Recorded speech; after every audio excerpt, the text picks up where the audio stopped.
Two brilliant races and two different winners, but neither for our main championship contenders. Razgatlioglu versus Bulliger, with 35 points separating the pair of them, more than halfway to a full round advantage for Toprak that could help him seal the title in Estoril. But Bulliger retired from race one before it even began, and he was only a tenth of a second from Toprak at the checkered flag this morning.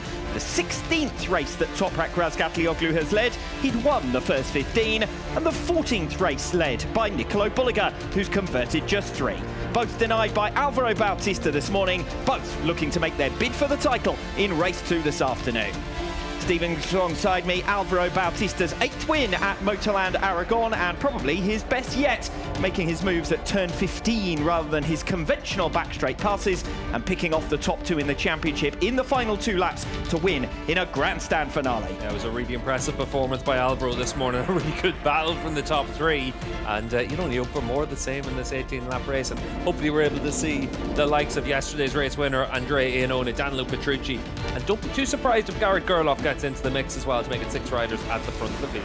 Aruba.it Ducati 1 and 3 on the grid in all 3 races in Aragon this weekend, but this time it's Alvaro Bautista who starts from pole for the first time since race 2 in Assen. Teammate Nicolo Bulliger dropping to 3rd in the Superpole race. Toprak Razgatlioglu led for 3 laps before eventually taking 2nd, so 3 places gained from P5. For BMW, both Garrett Gerloff and Michael van der Mark move up from outside of the top 9.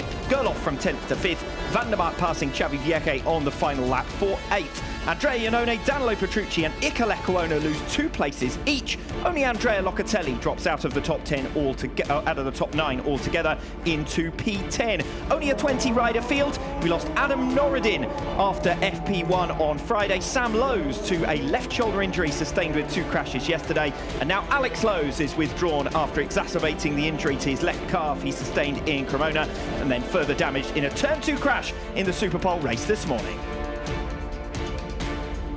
Alex Lowes then getting caught up this weekend so far, and unfortunately we are 3 riders down then on the grid here. Yeah, and all the riders missing. This is going to be Lowes' crash. You can see just a big high side through turn 1 and into 2, and spoke to Lowes very briefly just to see how he is, and obviously just that injury from Cremona has been flared up for him, and looked almost like he had saved it a couple of times, and sometimes if you try and hold on that little bit longer it can lead to that bigger crash, but hopefully for Lowes we're able to see him back in action in a couple of weeks time in Estoril. Very entertaining race earlier on today, less than 0.2 of a second covering the top 3 over the line, and 4.5 second gap behind them. Of course the front 3 on the grid you'd have to say would be the favourites here. Race 1 winner Andrea Iannone was best of the rest, the top independent ahead of Danilo Petrucci throughout. The Barney man fading into the path of Garrett Gerloff, who took 5th, but Petrucci still scoring enough to pass Alex Lowes for 4th in the championship after his spill.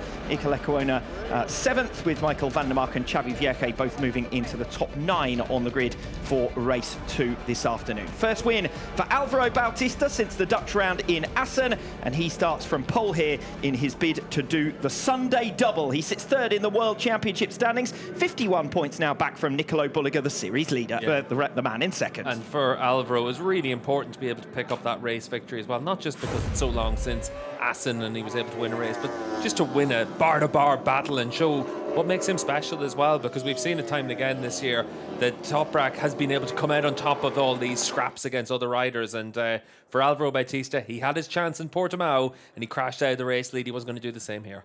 Yes, long wait for first race victory since the Superpole race in Assen for Alvaro Bautista.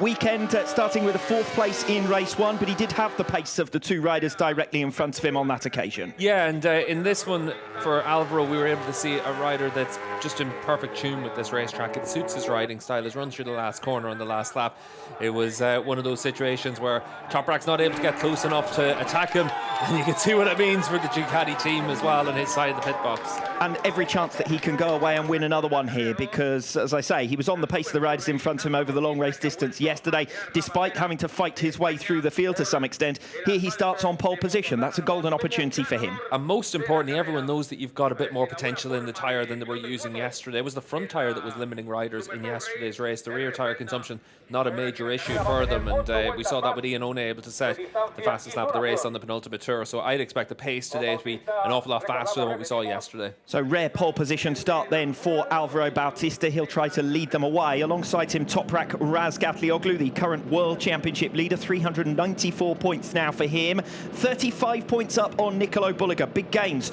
on his comeback weekend to World SBK after missing the French and Italian rounds. 2 second places from 5th on the grid. He now lines up from P2. Yeah, and for Toprak, we've been able to see that this weekend on the bike he's able to get the results and get the most out of the package. It just looks like the BMW just a little bit tougher to ride around here than the Ducati, and Toprak probably feeling the effect of that, especially on the braking zones into the likes of turn 16. That's where he needs to make a step. 35 points the gap to Toprak Razgatlioglu for Nicolo Bulliger. He gave up a couple of points earlier on today, but big losses for him in race 1 yesterday with a retirement before we even got underway with the restart, and Toprak banking 20, so a lot of work for Nicolo Bulliger to do in the remainder of this weekend. Yeah, and for Bulliger, 35 points down, it becomes more and more difficult to see him as a genuine contender to challenge Toprak for the title unless Toprak has more issues. From one World SBK champion to another, the Tissot watch presented to Alvaro Bautista. As I say, rare success for him. Superpole race victory in Assen, the only other time he's managed it over the 10-lap distance this season, and this round is the first time he's even qualified on the front row of a grid this season. Second row of the grid here for Andrea Iannone, Garrett Gerloff and Danilo Petrucci. Andrea Iannone, winner of race 1 yesterday, struggled to go with the pace in the early laps in the Superpole race, dropping back into 4th position. A fair old gap to that podium trio as well. Iannone 8th in the World Championship standings, and his fight is to close down the 8 points to Andrea Locatelli, who currently sits in 6th place overall. This is Garrett Gerloff, podium finisher yesterday. From 10th on the grid, he climbed as high as 3rd. He's moved himself up onto the middle of the second row and into P5, and an opportunity for another podium challenge here. Yeah, it really is, and Gerloff's riding really well. He's at another track that suits his style, and we've been able to see it over the last few rounds that he's made a good step with that BMW package. Estoril and Jerez next up as well are opportunities for him to get the most out of that bike, and Garrett able to show it yesterday just how good he is in the longer races when you need to manage tyre. Gerloff now only a point down on Remy Gardner in the battle for 9th overall. Just about 12 minutes until we go racing. Time for a little bit of local flavour with a traditional performance from the drums of Alcañiz.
Soaking up the atmosphere down on the grid, Kiko Giles. Thank you, Alex. What a performance there. Lovely drums. Toprak Razgatlioglu claps them in applause. Toprak close in the Superpole race. Is race 2 your time? We will see, because still my target, to win the race. I'm just trying to my best. Now I will use AC2 front tire hard. And I don't know, I'm not try this weekend, and I don't know the tire life, but I don't have any option, because I'm just thinking the win the race. I need a long distance tire. AC2 looks like it's a good choice. We will see. I'm just try to my best for the win. We will see. The long race always difficult, and all Ducati is very strong. I see also today. And but anyway, I'm keep fighting. Toprak, all the best. Thank you. Third row of the grid here with Iker Lecuona, Michael van der Mark and Xavi Vierge. Lecuona continuing the strong recent run for Honda, 6th in race 1 and 7th in the Superpole race, climbing 2 positions from 9th. Sits 12th in the World Championship standings. Realistically, his only target is his teammate Xavi Vierge. Now finds himself just a single point back. Yeah, and the Honda's really coming into good form out there as well. Another time where we had both riders inside the top 10 yesterday and in the Superpole race. Back to the second row of the grid with Danilo Petrucci, 2 top 6 finishes points after his hat-trick in Cremona. A little bit of a more understated weekend from him. He's dropped from 4th to 6th on the grid for this one, but moves up into 4th in the World Championship at the expense of Alex Lowes, and an opportunity to build a bit of a buffer to the Kawasaki man in his absence on the start line here. Back to the third row, Michael van der Mark in the middle. P8 for him, climbed from 11th on the grid in the Superpole race. 2 top 10 finishes then this weekend. Only 4 points down on Andrea Locatelli for 6th overall, currently 7th on 186 points. Yeah, for Van der Mark on the opening lap of the Superpole race, he dropped down to 18th position, and he was able to come back through the field as the race progressed. 18th at the end of lap 1, and then managed to pick off Xavi Vierge on the last lap after Xavi made a mistake into turn 1. Vierge, like his teammate Iker Lecuona, with 2 top 10 finishes, but finishing behind his teammate on both occasions. 6th and 8th in race 1, 7th and 9th in the Superpole race. There was battling right the way through the field, and Xavi Vierge, just a point now ahead of Iker Lecuona, could well leave this round behind him in the standings. 10 races to win the top 9 in a row for Xavi. That shows the progress that he's making and that Honda are making as well. Yes, and his best run in World SBK of consecutive points finish as well, Xavi Vierge. 4th row of the grid, Andrea Locatelli, Jonathan Rea and Scott Redding. Locatelli 6th in the World Championship standings, but only just, and on the fringes of the top 10 throughout this weekend. 10th and 11th, his 2 finishes. The Yamaha's 11th and 12th, the best of them in the Superpole race earlier on today. So lining up on the 4th row of the grid, Andrea Locatelli and Jonathan Rea. Yeah, and for Rea, we'll see if he's able to make some progress there on that number 65 machine as well. For Yamaha, I think they were expecting to see a little bit more potential from the new package coming into this round, but speaking to the team over the course of the last couple of days, they've been able to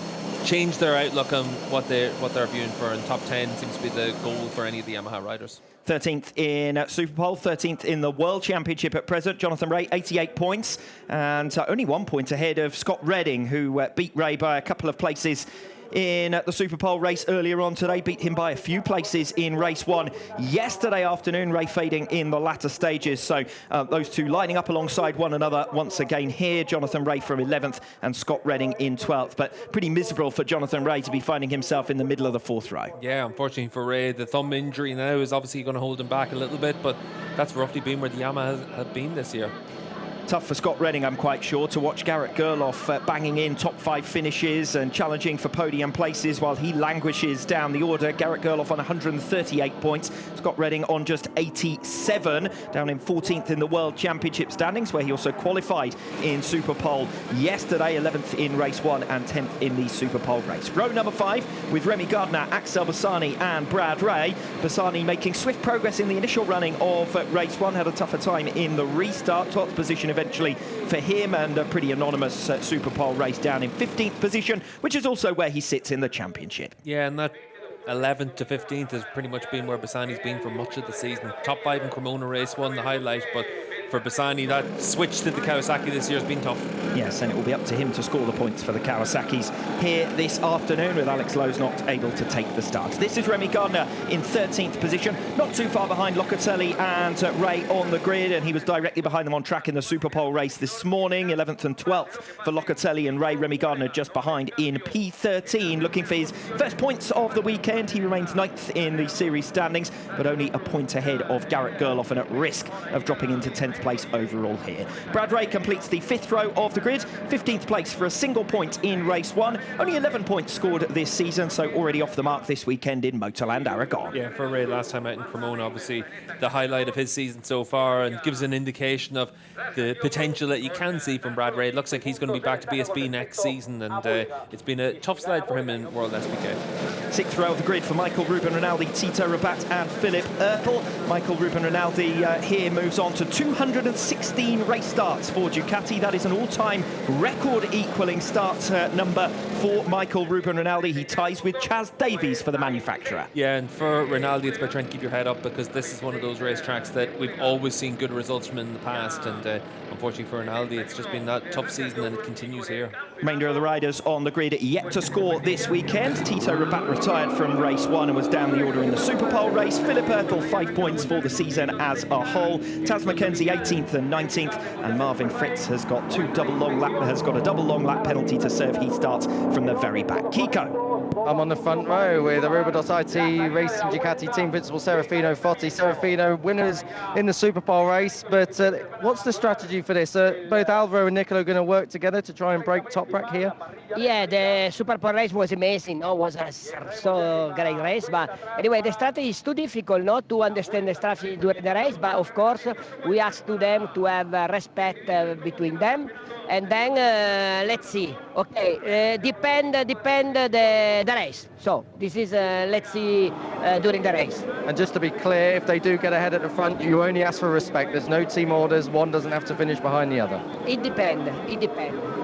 We spoke about, but it depends the race. It's not easy to give the team order if you don't see the race. Serafino, have a good one. Okay, thank you.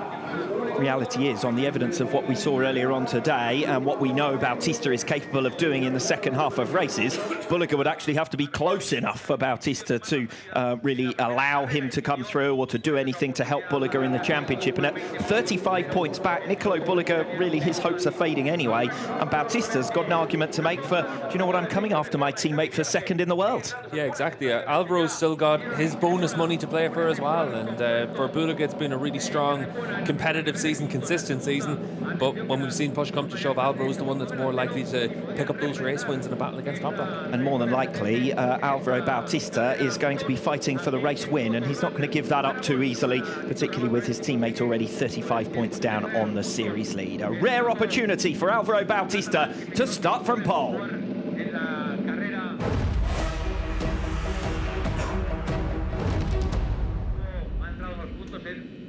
Toprak Razgatlioglu has now amassed 9 podiums at Aragon, 8 of them in succession, without ever taking a victory here. Winner at 14 different circuits during his career, 6 of the 8 tracks he's visited with BMW.